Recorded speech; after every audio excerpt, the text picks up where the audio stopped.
15 अगस्त 1947 देश का पहला स्वतंत्रता दिवस। उस शाम दिल्ली के प्रिंसेस पार्क में ब्रिटिश का झंडा उतारकर तिरंगा फहराया जाना था। तब वहां 30,000 लोगों के इकट्ठा होने का अनुमान लगाया गया था, लेकिन हकीकत में 5 लाख लोगों का सैलाब उमड़ पड़ा।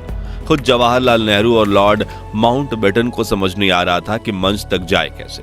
पंडित नेहरू को लोगों के कंधों पर चढ़कर मंच तक पहुंचाने की जद्दोजहद करनी पड़ी और लॉर्ड माउंटबेटन तो अपनी बग्गी के बाहर से ही नहीं निकल पाए। लॉर्ड माउंटबेटन की बेटी पामेला कहती हैं कि जब मैं वहां पहुंची तो पंडित नेहरू ने मुझे चिल्लाते हुए कहा कि तुम लोगों के सिर और कंधों पर पैर रखते हुए मंच पर आ जाओ, वो बिल्कुल बुरा नहीं मानेंगे।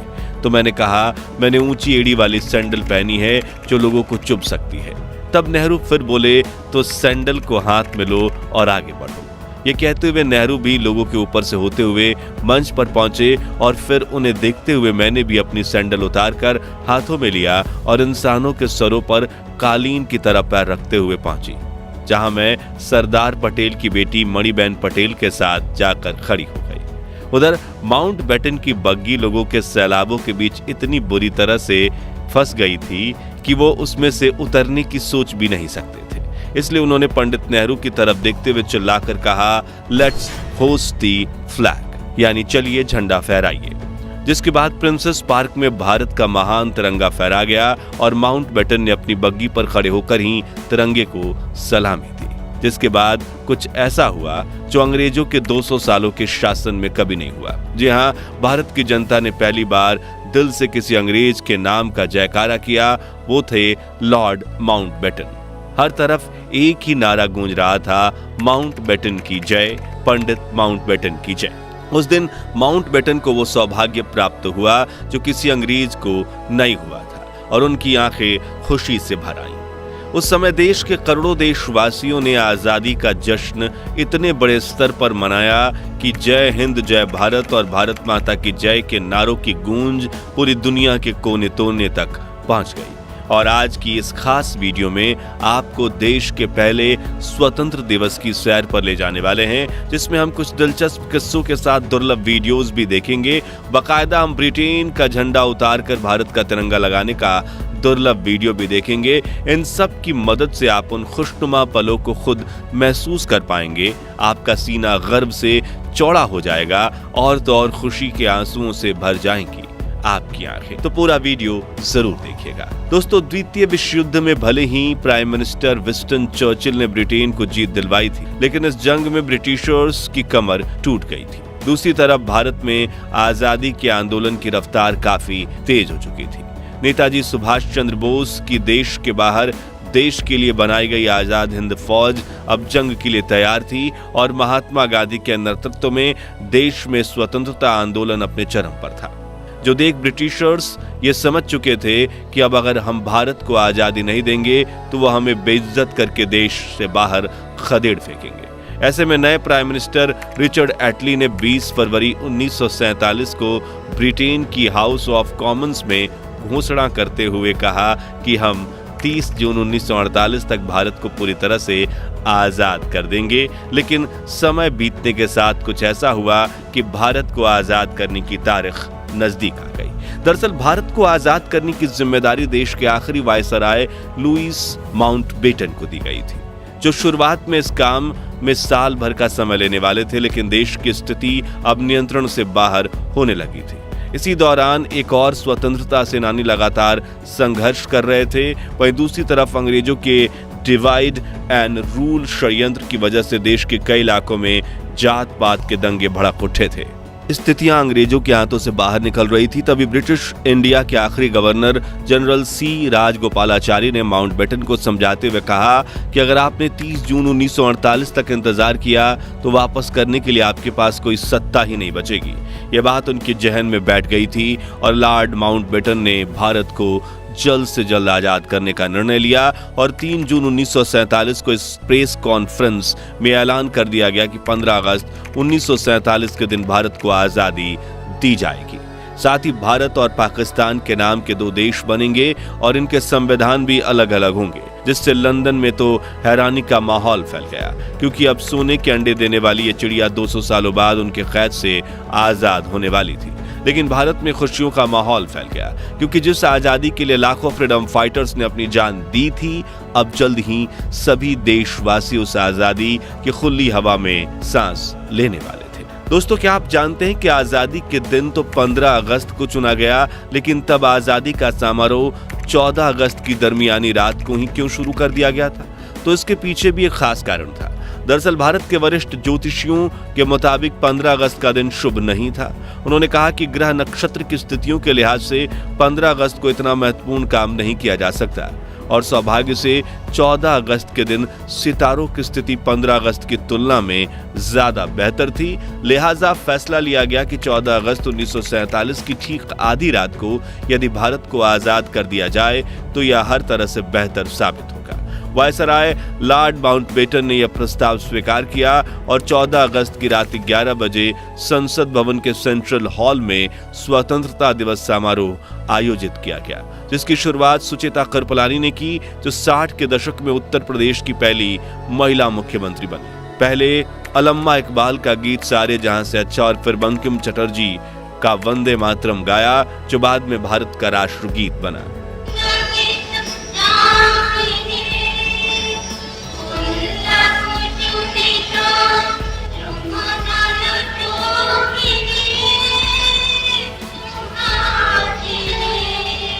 ठीक 11:55 पर आजाद भारत के पहले प्रधानमंत्री जवाहरलाल नेहरू ने अपना प्रसिद्ध भाषण ट्रस्ट विद डेस्टिनी यानी कि नियति से मिलन शुरू करते हुए कहा, बहुत साल पहले हमने अपनी नियति से वादा किया था और अब वो समय आ गया है जब हम अपनी प्रतिज्ञा को पूरा करेंगे। पूरी तरह से या पूरी तरह से तो नहीं, लेकिन बहुत हद तक। आधी रात के समय जब दुनिया सो रही होगी, भारत जीवन और स्वतंत्रता के लिए जागेगा, आगे उन्होंने कहा।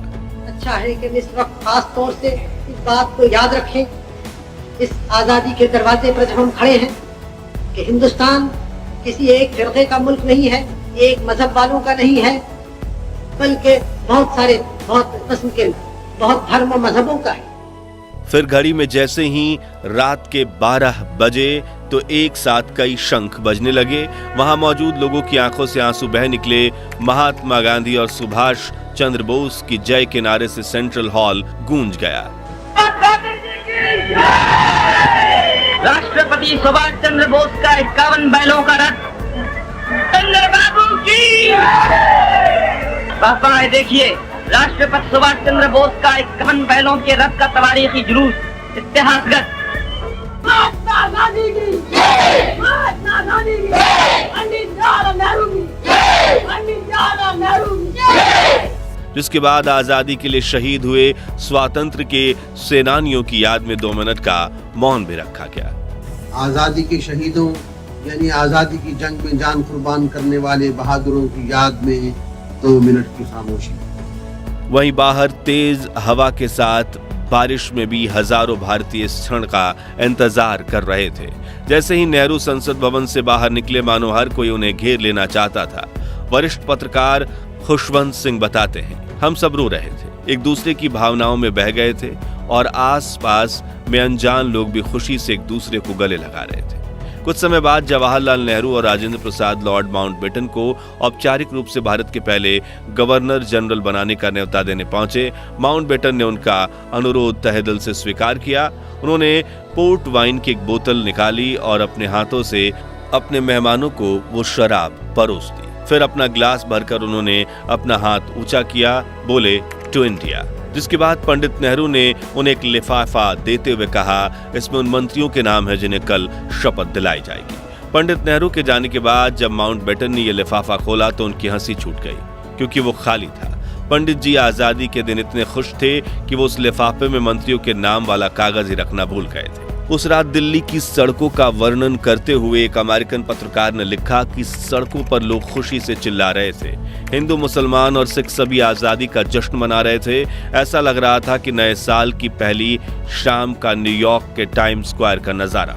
मित्रों, आजादी का यह समारोह सिर्फ दिल्ली तक सीमित नहीं था, बल्कि देश के हर कोने में स्वतंत्रता दिवस का जश्न मनाया जा रहा था। जैसे सपनों के शहर मुंबई में शहर के मेयर ने ताज जैसे खूबसूरत होटल में रात्रि भोज का आयोजन किया। हिंदुओं के धार्मिक शहर बनारस में एक मुसलमान द्वारा राष्ट्रीय झंडा फहराया गया, तो वहीं उत्तर पूर्व के पहाड़ी शहर शिलोंग में गवर्नर ने एक समारोह की अध्यक्षता में 4 जवानों द्वारा राष्ट्रीय झंडा फहराया गया। इन नौजवानों में हिंदू, मुसलमान और लड़के लड़कियां 2 जोड़ों में थे। यहाँ दिल्ली में आजादी का जश्न मनाकर कुछ लोग अपने घर चले गए, तो कुछ वहीं संसद भवन के पास हरे लॉन में और फुटपाथ पर सो गए। 15 अगस्त की सुबह 8:30 बजे लॉर्ड माउंटबेटन ने जवाहरलाल नेहरू को स्वतंत्र भारत के प्रथम प्रधानमंत्री के रूप में शपथ दिलाई। आइए इस ऐतिहासिक क्षण की दुर्लभ वीडियो देखते हैं। और हमारे सब प्रधानों के सामने फेडरल कोर्ट के चीफ जस्टिस न्यायमूर्ति श्री हरिलाल कन्या के हाथों देश सेवा की शपथ लेते हैं।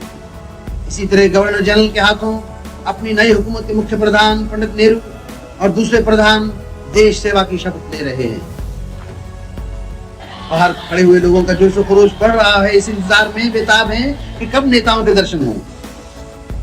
आप हैं स्वतंत्र भारत के पहले प्रधान। अगले दिन दिल्ली की सड़कों पर लाखों लोगों का सैलाब उमड़ पड़ा। सड़कें लोगों से इतनी खचाखच भरी हुई थी कि गाड़ी छोड़िए साइकिल पर भी सफर करना मुमकिन नहीं था। शाम 5 बजे इंडिया गेट के पास प्रिंसेस पार्क में माउंटबेटन को भारत का तिरंगा झंडा फहराना था और ये अनुमान लगाया गया था करीब 30,000 लोग आएंगे, लेकिन लोगों की भीड़ बढ़ती गई और पूरे इलाके में 5 लाख लोग इकट्ठा हो गए। इतनी भीड़ भारत के इतिहास में कुंभ स्नान के सिवाय किसी भी अवसर पर एकत्रित नहीं हुई थी।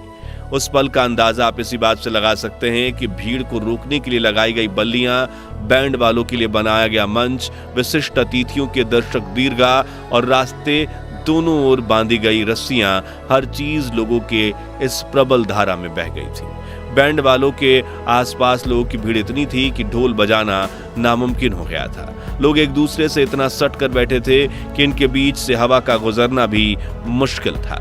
इंग्लिश राइटर डोमिनिक लैपियर और लैरी कॉलिंस ने अपनी किताब फ्रीडम एट मिडनाइट में लिखा था कि उस भीड़ में हजारों ऐसी औरतें भी थीं जो अपने दूध पीते बच्चों को सीने से लगाए हुई थी, इस डर से कि कहीं उनके बच्चे बढ़ती हुई भीड़ में पिचक न जाए। जब उन्हें भीड़ का धक्का लगता था, वो अपने बच्चों को उन्हें रबड़ की गेंद की तरह हवा में उछाल देती और जब वो नीचे गिरता तो उन्हें पकड़कर फिर से उछाल देती। एक क्षण में हवा में इस तरह कई बच्चे उछाल दिए गए। मंच पर खड़ी लॉर्ड माउंटबेटन की 17 साल की बेटी पामेला की आंखें आश्चर्य से फटी की फटी रह गईं। वो सोचने लगी, हे भगवान, यहाँ तो बच्चों की बारिश हो रही है। प्रिंसेस पार्क में भारत के तिरंगे को लहराता देखने का सौभाग्य जिस भी भारतीयों को प्राप्त हुआ, उनका जीवन धन्य हो गया, क्योंकि 200 सालों की कड़ी तपस्या के बाद जब आजादी का तिरंगा फहराया गया, तब अचानक से तेज हवाएं चलने लगी और तिरंगे के ठीक पीछे एक इंद्रधनुष उभर आया, मानो प्रकृति भी भारत की आजादी का जश्न मना रही हो। ऐसा ही माहौल पूरे देश में था।